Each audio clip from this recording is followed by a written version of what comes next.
Welcome back in my YouTube channel. और आज हम पढ़ेंगे पार्ट्स ऑफ स्पीच। हम सभी जानते हैं कि पार्ट्स ऑफ स्पीच होता क्या है, और नहीं जानते हैं तो आज सुनेंगे और जानेंगे कि पार्ट्स ऑफ स्पीच क्या है। तो देखिए, all the English words are divided into 8 group according to the work they do in a sentence. Each group is called parts of speech. जितने भी अंग्रेजी के शब्द हैं उसे 8 भागों में बांटा गया है according to their work. According to their work यानी उसे उसके कामों के हिसाब से कितने भागों में? 8 भागों में बांटा गया है। और दे डू इन अ सेंटेंस, क्या बनाते हैं? एक वाक्य बनाते हैं, यानी सेंटेंस का निर्माण करते हैं। ठीक है, तब उसे हम जानते हैं कि वो पार्ट्स ऑफ स्पीच। के बाद पढ़ेंगे कि there are 8 kinds of parts of speech. इसमें क्या क्या आते हैं? Noun, pronoun, adjective, verb, adverb, preposition, conjunction and interjection. अब एक एक करके हम सभी के बारे में डेफिनेशन जानते हैं। तो आइए जानते हैं। सबसे पहले नॉन। नॉन का मतलब क्या होता है? संज्ञा, है ना। तो सबसे पहले जानेंगे non. A non is a name of person, place, animal, thing, feeling और आइडिया। इन शॉर्ट में कह सकते हैं कि non is a naming word. Non is a naming word. जैसे समझेंगे कि नॉन है क्या। ऐसे तो पढ़ लिए, लेकिन जानते क्या है कि नॉन होता क्या है। तो दुनिया में जिसके भी नाम होते हैं, जिसे हम देख सकते हैं, जिसे नहीं भी देख सकते हैं, लेकिन उनका नाम होता है, तो उसे हम नॉन कहते हैं। जैसे आप सभी के पास बुक्स है, तो वो क्या है? नाउन। ठीक है, आप सभी के नाम है, तो आप क्या हो? नाउन। ठीक है, ये मार्कर, ये क्या है? नाउन। ये बोर्ड, व्हाइट बोर्ड है, ये क्या है? नाउन। क्योंकि नाम ले रहे हैं, तो सबसे पहले अगर नाम ले रहे हैं तो वो सबसे पहले क्या होगा? नाउन होगा, और फिर उसके बाद कोई चीज होगा। समझ गया ना? नेक्स्ट जानेंगे हम प्रोनाउन। प्रोनाउन क्या होता है? सर्वनाम। ठीक है, यहाँ पे सर्वनाम ऑटोमेटिक चेंज हो रहा है कि सर्वनाम, है ना। तो समझेंगे, a pronoun is a word use in the place of noun.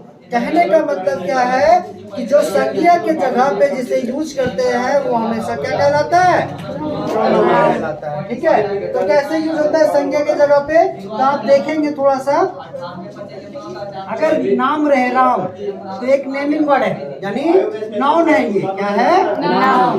और इसके जगह पे क्या यूज करते हैं हम लोग? ही। तो ये क्या है? प्रोनाउन। ठीक है, जैसे बर्ड्स। बर्ड्स जो है, ठीक है, वो क्या है? नाउन है। ठीक है, इसके जगह पे हम दे यूज करते हैं, तो ये क्या हो जाएगा? प्रोनाउन। क्लियर है ना? तो ऐसे ही ये चीज को बनाया जाता है। इसके बाद हम जानते हैं क्या होता है? एडजेक्टिव। एडजेक्टिव का मतलब ये होता है विशेषण, है ना। तो विशेषण का मतलब क्या होता है तो समझते हैं। An adjective is a word which qualifies a noun और अ प्रोनाउन। कहने का मतलब है कि जो संज्ञा और सर्वनाम के गुणों को बताता है उसे हम क्या कहते हैं? एडजेक्टिव कहते हैं। ठीक है, तो वो गुण और अवगुण दोनों बता सकते हैं, है ना। क्वालिटी किसी भी प्रकार में हो सकता है। जैसे दिस इज अ मार्कर, यह एक मार्कर है। यहाँ तो हम सिर्फ बता रहे हैं कि ये मार्कर है, यहाँ इंट्रो कर रहे हैं, है ना, इंट्रोड्यूस कर रहे हैं। लेकिन ये मार्कर लाल चलता है, या ये मार्कर लाल चलता है ना। तो ये इसकी क्या हो गई? क्वालिटी हो गई, है ना। तो यहाँ पे रेड, ब्लैक, ये सारे क्या है? तो विशेषण है ना। जैसे मैं एक लड़का हूँ, यहाँ मैं क्या दिखा रहा हूँ? मैं अपनी क्वालिटी बता नहीं रहा हूँ, मैं अपना इंट्रोडक्शन दे रहा हूँ। मैं एक लड़का हूँ, लेकिन मैं एक अच्छा लड़का हूँ, तो मैं यहाँ अच्छा जो क्या हो गया? यहाँ ये अच्छा जो हो गया वो क्वालिटी को बता रहा है, यानी एडजेक्टिव होता है। समझ गया ना? Yes sir. वर्ब। वर्ब मतलब होता है क्रिया, यानी a verb is a word which denotes an action, possession, relation or state of being।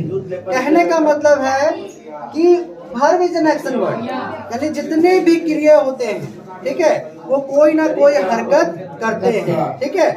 Word और वर्ब में अंतर होता है। वर्ड जो होता है वो स्थिर होता है और जो वर्ब होते हैं वो अस्थिर होते हैं। यानी कहने का मतलब आ ग्लास ऑफ वाटर, ठीक है। ग्लास जो है वो चेंज नहीं होता समय के साथ, ठीक है। वाटर भी चेंज नहीं होता समय के साथ, वो क्या होते हैं, वर्ड होते हैं। लेकिन पीने, ड्रिंक यानी पीना जो होता है वो समय के साथ बदलता है, समझ गए ना। Yes, sir. खाना थाली में जब रहता है तो फूड कहलाता है, लेकिन मुंह तक ले जाने पर क्रिया को हम क्या कहते हैं, ईट कहते हैं, है ना।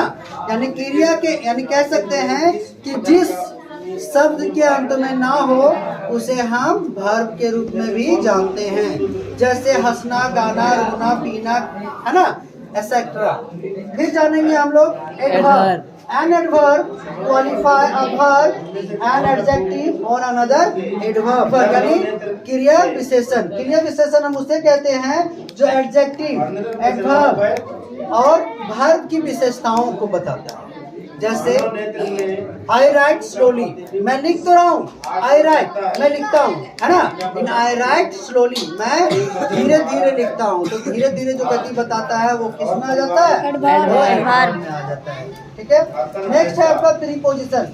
तो प्रीपोजिशन इज अ वर्ड, है ना, प्लेस बिफोर अ नॉन और pronoun to show its relation to some other word in a sentence. Sentence में यानी कहने का मतलब प्रीपोजिशन उसे कहते हैं जो नॉन और प्रोनाउन में सेंटेंस के पहले आता है और वो क्या करता है, उनको जोड़ने का काम करता है। जैसे in, into, on, at, etc. Conjunction. A conjunction is a word used to join word, phrases, clauses और sentence together. यानी कह सकते हैं जो दो सेंटेंसेस को जोड़ने का काम करता है। जैसे Ram and Shyam, Ram and Shyam are happy.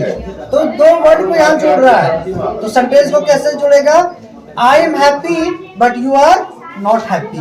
तो ऐसे जो बट जो आ रहा है वो क्या कर रहा है, दो सेंटेंस को जोड़ रहा है। जोड़ने वाले को कंजंक्शन कहते हैं। ठीक, उसके बाद इंटरजेक्शन। इंटरजेक्शन क्या होता है, interjection is a word which express some sudden और सडन फीलिंग और इमोशन। यानी अचानक जो भाव हमारे पे उत्पन्न होते हैं। जैसे हम कोई काम कर रहे हैं और हमें चोट लग जाती है तो एक आवाज आता है ना, तो वो अचानक से आता है, ठीक है। सपोज करो कि आपके पापा आपके लिए कुछ ला दिए हो और एकदम अचानक से जो खुशी निकलता है उसे सडन कहते हैं, है ना। जैसे कार, वाटर लवली कार, है ना, आपके पापा कार ला दी तो आप क्या एकदम उछल पड़ोगे, है ना। तो वो सारी चीजें जो अचानक होती है वो हमेशा क्या होता है, इंटरजेक्शन। और इंटरजेक्शन हमेशा क्या होता है, एक्सक्लेमेशन मार्क रहेगा जिसको उल्टा आई के रूप में जानते हैं। जैसे हेलो, है ना, क्लास। एक नया जोड़ा गया है पार्ट्स ऑफ स्पीच में अकॉर्डिंग टू मॉडर्न ग्रामर के अनुसार। जैसे आर्टिकल्स, है ना, is also part of speech. यानी ये भी पार्ट्स ऑफ स्पीच का ही भाग है, लेकिन आज तक पढ़ाया नहीं जाता है, ठीक है। इसे अलग रूप में पढ़ाया जाता है, पार्ट्स ऑफ स्पीच में नहीं पढ़ाया जाता, लेकिन हम लोग इसे पार्ट्स ऑफ स्पीच का भी भाग कहेंगे तो गलत नहीं होगा, ठीक है। इन शॉर्ट कह सकते हैं कि ए एन और दी इज कॉल्ड आर्टिकल्स, ठीक है। ये सारे इसके पार्ट है और यही इनके डिफिनेशन भी होते हैं। तो आज तक के लिए इतना ही, फिर मिलते हैं नेक्स्ट वीडियो में। Thank you.